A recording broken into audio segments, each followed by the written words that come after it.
আমাদের লোক ঘাস করছে, ছাগল মাগল পোষে আর কি, কিন্তু ওই বিচারির 10টা ছাগল কালকে আজকালাতে মারা গিয়েছে। মানে ছাগলের একটা ভাইরাস এসেছে।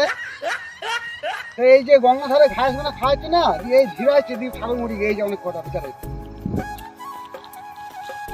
ছাগলের রোগ এসেছে, গরিবি ছাগল মরে যাচ্ছে। বন্ধুরা, গরিবি ছাগল মরে যাচ্ছে, এই ঘাস করছে।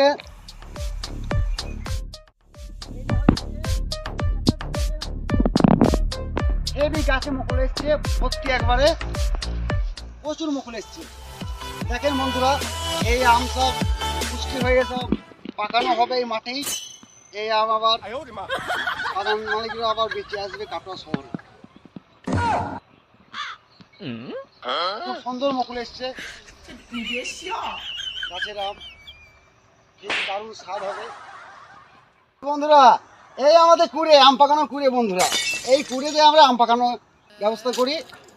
এই মাঠেই আমরা আম পাকাই। এটা কুড়ে গত বছর করে, এই কুড়ে আবার সারানো হবে নতুন করে, মাছ কাপড়ে দিয়ে আবার জল দিয়ে মানে কুড়িটাকে ভালো করবো।